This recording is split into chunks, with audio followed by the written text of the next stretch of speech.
सभी को नमस्कार। आज हम पढ़ेंगे हर्षवर्धन युग में सभ्यता एवं संस्कृति। हमने इससे पूर्व मौर्य काल पढ़ा है, मौर्योत्तर काल पढ़ा है और गुप्त काल पढ़ा है। अब प्राचीन भारत के दो टॉपिक रहे हैं, एक हर्षवर्धन युग और दूसरा रहा है राजपूत काल। तो हम शुरू करते हैं हर्षवर्धन युग में सभ्यता एवं संस्कृति। पुष्यभूति ने श्रीखंड प्रदेश में एक नवीन राजवंश की स्थापना की। विदेशी विवरण, साहित्य एवं पुरातत्व आदि स्रोतों से इस वंश की जानकारी मिलती है। इसे पुष्यभूति वंश या वर्धन वंश भी कहा जाता है। ह्वेनसांग के यात्रा विवरण सी.यू.की में हर्षकालीन राज्य, समाज, धर्म एवं संस्कृति का वर्णन मिलता है।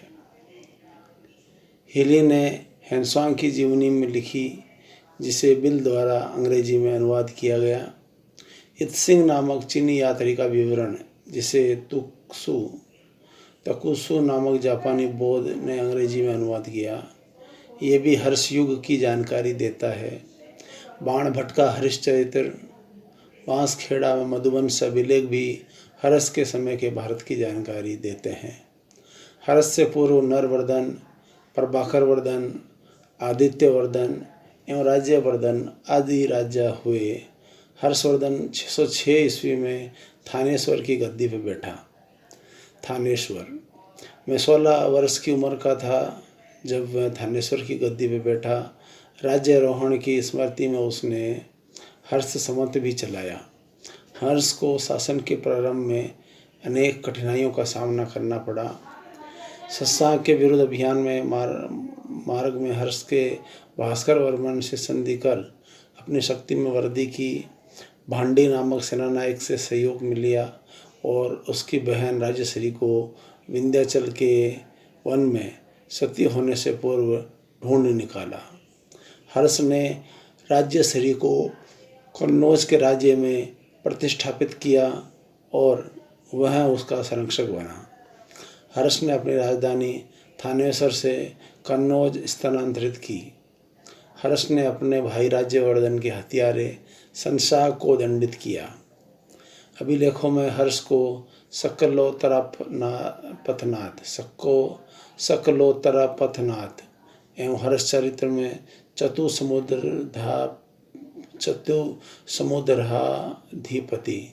चतुसमुद्राधिपति कहा गया है।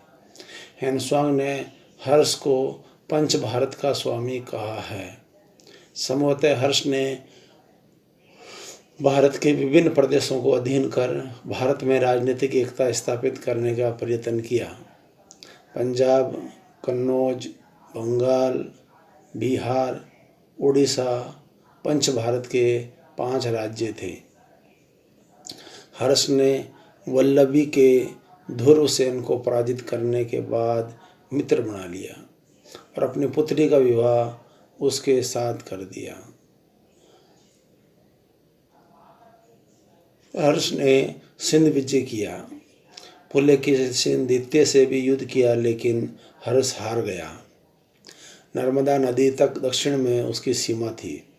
हर्ष का साम्राज्य उत्तर में हिमालय से दक्षिण में विंध्य पर्वत तक, पूर्व में आसाम से पश्चिम में सौराष्ट्र तक विकसित था। संभव है कि कुछ प्रदेश हर्ष को प्रभुता स्वीकार कर स्वतंत्र शासन करते थे। हर्षकालीन राजनीतिक जीवन। श्रेष्ठ में कुशल शासक प्रबंधक हर्ष स्वयं व्यक्तिगत रूप से प्रशासन को देखरेख करता था। वस्तुतः हर्ष ने गुप्त प्रशासनिक व्यवस्था को ही कुछ परिवर्तनों के साथ स्वीकार किया था। शासन का स्वरूप राजतंत्रात्मक था। राजा शासन अध्यक्ष था। परम भट्टारक, चक्रवर्ती, परमेश्वर आदि उपाधियों से विभूषित राजा सेना अध्यक्ष एवं प्रधान न्यायाधीश था। मंत्रिपरिषद सम्राट की सहायतार्थ परामर्शदात्री परिषद थी। अमात्य विभिन्न विभागों के मंत्री होते थे और अवंती संधि विग्राहक था। कुंतल, स्कंदगुप्त एवं सिंहनाथ क्रमशः अश्वारोही सेना गज सेना में पैदल सेना प्रमुख थे। महासंधि विग्रहक, महाबलाधिकृत, आयुक्त, मीमांसक, महाप्रतिहार, भोगपति प्रमुख मंत्री थे। हर्ष का शासन सामंतवादी प्रथा पर आधारित था। सैन्य अधिकारी नकद वेतन प्राप्त करते थे। हर्ष का राज्य अनेक प्रांतों में विभक्त था, जो मुक्ति या भुक्ति या देश कहलाते थे। भुक्ति विषय में विषय ग्राम समूहों में विभक्त थे। वहाँ के अधिकारी क्रम से राजस्थानीय, विषयपति एवं ग्रामीण थे। हर्ष को राजस्व व्यवस्था न्यूनतम कर पर आधारित थी। भाग भूमि कर जो 1/6 भाग था, प्रमुख आय कर का साधन था। हिरण्य व्यापारियों द्वारा लिया जाने वाला नकद कर था। बलि संभवतः धार्मिक कर था। राज्य की आय राजा, विद्वानों, सार्वजनिक अधिकारियों और धार्मिक कार्यों पर खर्च की जाती थी। न्याय व्यवस्था कठोर थी। राजद्रोह के अपराध में आजीवन कारावास, सामाजिक अत्याचारों के लिए अंग भंग, देश निकाला, सामान्य अपराध हेतु अर्थदंड दिया जाता था। अग्नि, जल, तुला परीक्षाएं अपराध सिद्ध करने हेतु प्रचलित थी। पुलिस व्यवस्था दंड पाशिक अधिकारी के अधीन शांति की व्यवस्था हेतु थी। पुलिसकर्मी चाट या भाट कहलाते थे। हर्ष की सैन्य व्यवस्था श्रेष्ठ थी। 60,000 हाथी, 1 लाख घुड़सवार, 50,000 पैदल सैनिक थे। धनुष बाण, विषयुक्त बाण, तलवार, ढाल, भाले, कवच आदि शस्त्रास्त्र थे। हर्ष प्रजा हित कार्यों पर विशेष ध्यान देता था। वह स्वयं परोपकारी था। यात्रियों के लिए धर्मशालाओं, विद्यार्थियों के लिए शिक्षण संस्थाओं की व्यवस्था की। हर्ष प्रति 5 वर्ष प्रयाग में धर्म उत्सव का आयोजन करता था और उदारतापूर्वक दान देता था। हर्षकालीन धर्म। हर्ष प्रारंभ में शिव भक्त था। बाद में वह बौद्ध धर्मावलंबी हो गया। बौद्ध भिक्षु दिवाकर मित्र से प्रभावित होकर बौद्ध धर्म की ओर आकृष्ट हुआ। ह्वेन-त्सांग से संपर्क के बाद में महायान बौद्ध शाखा को राज्य श्रेय प्रदान करने लगा था। यद्यपि अन्य धर्मों में वह धर्मावलंबियों के प्रति वह हर्ष सहिष्णु था। हर्ष ने कन्नौज में धर्मों का महासम्मेलन आयोजित किया। इसमें 18 देशों के राजा, 300 ब्राह्मण व जैन साधु, 3000 बौद्ध भिक्षु व नालंदा विहार के 1000 भिक्षु सम्मिलित हुए। कन्नौज की सभा में ह्वेन-त्सांग के सभापतित्व में महायान बौद्ध धर्म को प्रतिष्ठित किया।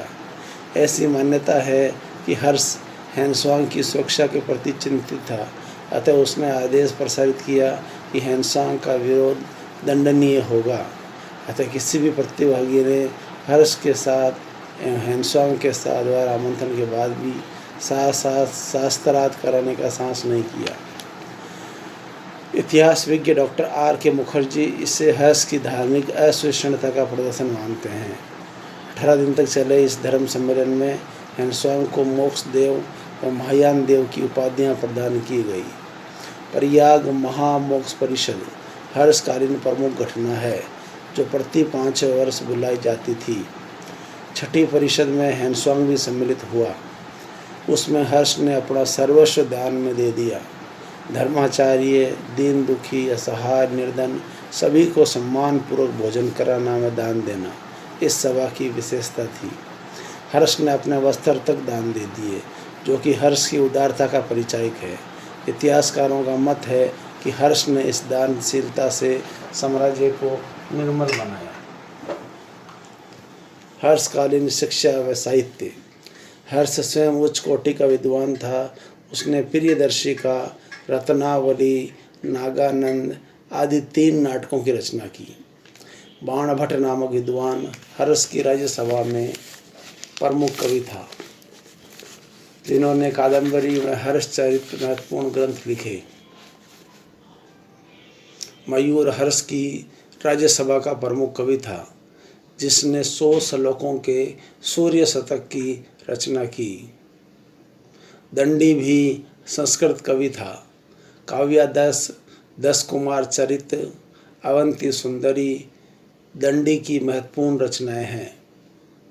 इसी प्रकार मातंग दिवाकर, शीलभद्र, जयसेन, कुमारिल भट्ट आदि भी हर्ष के दरबार की शोभा बढ़ाने वाले विद्वान थे। नालंदा विश्वविद्यालय में 10,000 विद्यार्थी अध्ययन करते थे। विदेशी भी यहाँ अध्ययनरत थे। हैंसुआंग व इत्सिंग भी नालंदा में अध्ययनरत आए थे। नालंदा विहार का भवन भव्य एवं विशाल था। सभी सुविधा युक्त कक्ष थे। निःशुल्क शिक्षा दी जाती थी। प्रवेश हेतु परीक्षा होती थी। मात्र 20% विद्यार्थी ही इस उच्च स्तरीय प्रवेश परीक्षा में उत्तीर्ण हो पाते थे। छात्र कठोर परिश्रम एवं अनुशासनबद्ध दिनचर्या हेतु बाध्य थे। नालंदा में अध्ययन किए हुए शिक्षार्थी सर्वत्र आदरणीय गौरवशाली माने जाते थे। नालंदा के पाठ्यक्रम में महायान बौद्ध धर्म व 18 अन्य धर्मों की शिक्षा दी जाती थी। दर्शन, भाषा, चिकित्सा, योग शास्त्र भी पाठ्य विषय के पाठ्य विषय थे। शीलभद्र कुलपति थे। अनेक वेधशालाओं में नक्षत्र ज्ञान करवाया जाता था। गोष्ठी, व्याख्यान, वाद विवाद, वैचारिक आदान प्रदान, प्राणी विज्ञान, आयुर्वेद, शिल्प आदि सभी प्रकार की शिक्षा दी जाती थी। विद्वान आचार्यों के नाम ज्ञात हुए हैं जो अध्यापन कार्य में पांडित्य प्राप्त थे। विशाल पुस्तकालय भवन भी था जो 9 मंजिला था, जिसे रत्न सागर कहा जाता है। सूर्योदय से सूर्यास्त तक एवं शयन के समय को छोड़कर अध्ययन व अध्यापन कार्य चलता रहता था। नालंदा ने हर्ष के समय भारी प्रतिष्ठा अर्जित की थी। वी स्मिथ का कथन है कि मौर्य वंश के उदय से ही इतिहास विज्ञ अंधकार से प्रकाश की ओर अग्रसर हुए।